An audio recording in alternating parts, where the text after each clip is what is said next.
Here's John Lennox to argue that God is a good explanation for the existence of the universe, even though God makes no sense.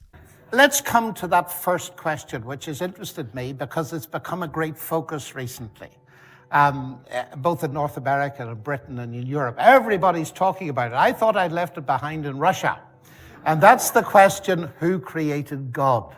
I think a much more important question is, if God can exist without needing a creator, why can't the universe? And Dawkins has made it the heart of his book, The God Delusion. I was staggered when I found it there. What I mean about Russia, ladies and gentlemen, is I used to get this all the time in the Academy of Sciences when I was traveling out to Russia in the late 1980s, the early 1990s, you see. That it was almost the first question. If you believe that God created the universe, then logically you've got to ask the question, who created God? And then you have to ask, who created the God that created the God that created the God that created God that created God? And so on ad infinitum.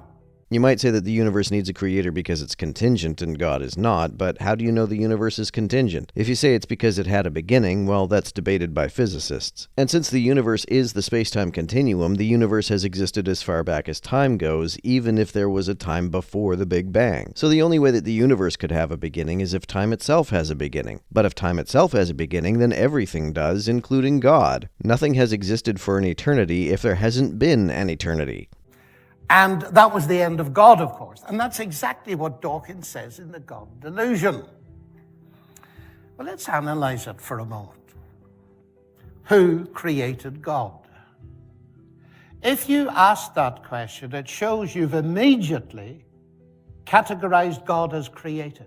Don't apologists do that with the universe? I expect that Lennox is a somewhat more sophisticated thinker than Ray Comfort, but the argument Comfort uses is that paintings need a painter, buildings need a builder, and creations need a creator, therefore the universe needs a creator, because, as we are to assume without evidence, the universe is a creation. How do you know the universe is a creation? If we ought not assume that about God, why ought we assume that about the universe?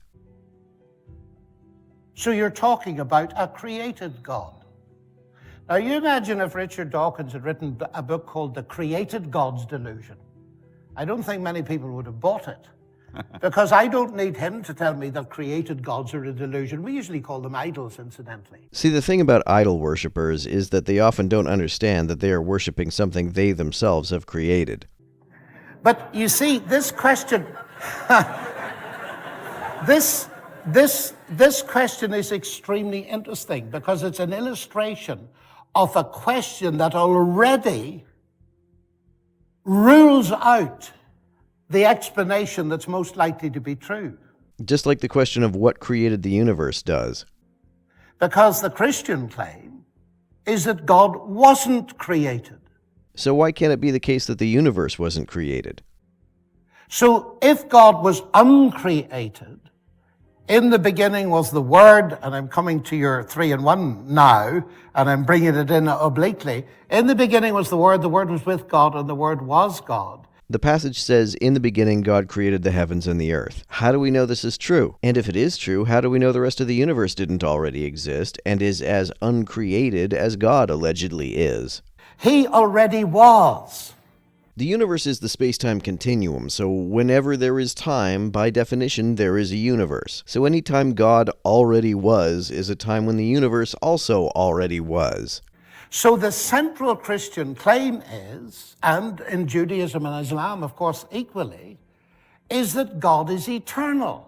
Which isn't possible unless time is eternal. You can't have existed for infinite time, which is what being eternal means, if there hasn't been infinite time. But if time is eternal, then the space-time continuum, in other words, the universe, is also eternal. Why then would the universe be in any more need of a creator than God? So the question, by definition, doesn't even apply to him.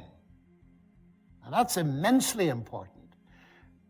The only way you can get anything out of it then, in the negative sense, is to assume that everything is in the category of the created, but that's just begging the original question. Your position includes everything except God in the category of the created, which is special pleading. Many apologists argue that the mere fact that something exists is proof that it was created, except when it comes to God. And the Greeks were interested in it, and that's why John's Gospel starts with those words. In the beginning, the Word already was, and then it says, all things came to be through him.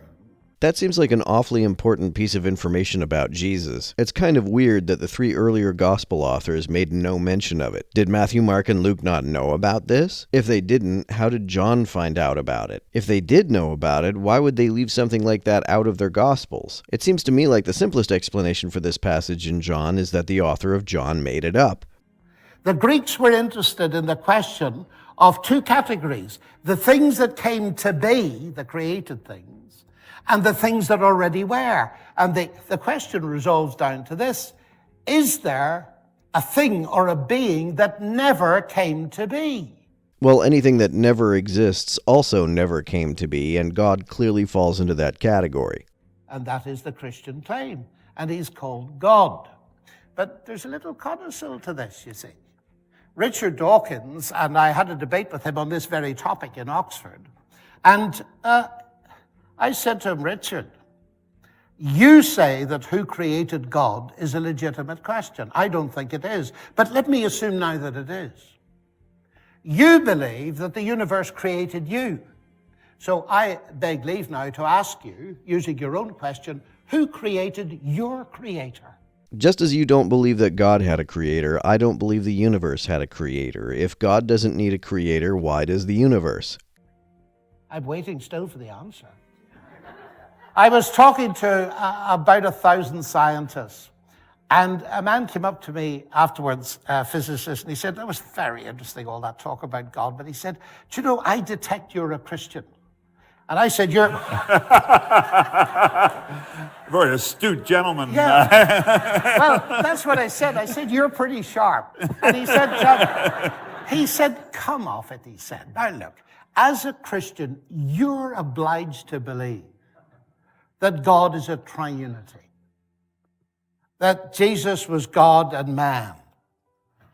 And he said, now, come on, you're a mathematician at Oxford. This is absurd. Well, the doctrine of the Trinity says that Jesus is God and God is Jesus, that the Father is God and God is the Father, but that Jesus is not the Father. This is a logical contradiction. If Jesus is God and God is the Father, then by logical necessity, Jesus must be the Father. To say that Jesus is God and God is the Father, but Jesus is not the Father, is like saying that Paris is in France and France is in Europe, but Paris is not in Europe. A mathematician should know enough logic to understand how self-contradictory the Trinity is. Can you explain it to me? Well, I said, can I ask you a question first? He said, sure. So I said, tell me, what is consciousness? Consciousness is the formation of concepts. It is the conceptualization of experienced phenomena. And he thought for a second, and then he said, I don't know. I said, that's okay. Let me try an easier one. What is energy? Energy is the capacity to do work, which in physics means a force causing movement. So energy is the capacity to apply a force which causes movement. Well, he said, I'm a physicist. I can measure energy. I could use it. I said, you know, that's not my question. What is it? He said, I don't know. What a shitty physicist.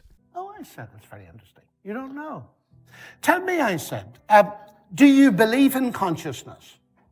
Yes, he said.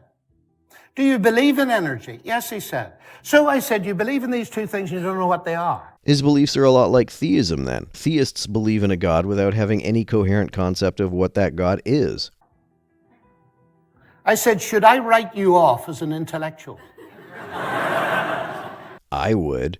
And he said, please don't. And I said, but that's exactly what you were going to do with me 5 minutes ago. And properly so. Now I said, if you don't know what energy is, and nobody does. I do. And if you don't believe that, you physicists, read Richard Feynman. If you don't know what energy is, don't be surprised if energy, light, gravity, and consciousness are a mystery. Don't be surprised if you're going to get an element of this in God. Given that those things are not at all mysterious to anyone who competently looks into them, should I still not be surprised to find mystery in God? You're bound to get it. But now I pushed him a bit further, you see. And I said, why do you believe in these things if you don't know what they are? And that was a bit difficult. So being kind chap, I tried to help him out. And I said, you believe in these things because of their explanatory power as concepts. And he said, that's exactly right. How can something have explanatory power if you don't know what it is? How does this physicist, who I'm sure actually exists and totally wasn't just made up by Lennox just now, explain things by using words that don't mean anything to him? This makes no sense, just as using God to explain anything makes no sense, and for the same reason. Explaining something using undefined notions is not really explaining anything at all. And I said, look, of course I can't explain to you how God became human. But I said it's the only explanation that makes sense of the evidence as I see it. What evidence is there that the Trinity is true? How could a self-contradictory idea even produce evidence? Is the resurrection the evidence? The only evidence that we have of the resurrection is testimony, and there are plenty of non-supernatural and easily understandable reasons why testimony can be false. So why don't those make sense as explanations? And even if Jesus did rise from the grave, why would that mean that he is God? Maybe Jesus was another powerful magician like Simon Magus, who allegedly had the power to perform impressive feats, but was still not the all-powerful creator of the universe. Even if the supernatural exists, wouldn't that be a much simpler explanation? So when we look at the things in the universe that appear to be intelligently designed, which is nothing, by the way, because there are no criteria by which we can reliably discern designed things from undesigned things. Sometimes apologists argue that if you saw a watch lying on the ground, you would infer that it was designed and not a merely natural phenomenon, but that's only because I know what a watch is and how watches are made. If I were a member of some remote, uncontacted hunter-gatherer community and I found a watch, I would have no reason whatsoever to infer that it wasn't something that was produced by nature. we're not saying we don't understand it, therefore God. You're saying this phenomenon is best explained by something we can't coherently define, which effectively means the same as saying that you can't explain it at all. We're saying that in light of the fact that we have consciousness, just to use one example, it is more logical to infer an eternal consciousness capable of creating to begin with than it is for your beginning point for everything to be something unintelligent and material in nature. I don't believe that the beginning point is something material in nature. I do believe it was something physical, because I can't make any sense of any claim that anything is not physical. I use Bertrand Russell's definition of physical, which is that which is dealt with by physics, which in effect is anything we think we understand. To say that something isn't physical is to say that you don't understand what it is, therefore nothing non-physical could ever explain anything. Simply put, you're logically committed to accept the idea of an eternal intelligent consciousness, i.e. God, or you're forced to argue for an eternal piece of matter, an eternal rock, essentially. No, I'm not. You're assuming that if something hasn't been around for infinite time, it must have a cause. This is a false premise of the Kalam argument. I do not believe that everything which begins to exist has a cause, because not everything comes into existence when it begins to exist. Time, if it has a beginning, does not come into existence at its beginning, because things only come into existence if existence precedes the thing in question. Since nothing can precede time, because precedence is a temporal orientation and therefore cannot exist independent of time, existence cannot precede time. If existence can't precede time, then time can't come into existence because there was never and could never coherently have been existence prior to time. Time, and thus the universe, didn't come into existence at its first moment any more than a yardstick comes into existence at its first inch. It really does become that clear and that absurd as you think about this position. No, it doesn't, because for the reason I just explained, the existence of eternally existing matter doesn't follow at all. But let me quote now G.K. Chesterton, who puts this idea even more cleverly than I just did. And this is what he says. It is absurd to complain that it is unthinkable for an admittedly unthinkable God to make everything out of nothing and then pretend that it is more thinkable that nothing should turn itself into everything. I agree. That's why I don't believe that nothing turned itself into everything. I don't believe that there ever was nothing. Even if time doesn't stretch backward infinitely, there was still never a time when there was nothing. It would be contradictory to say that there was ever a time when there was nothing, because at all points in time, at the very least, time would exist.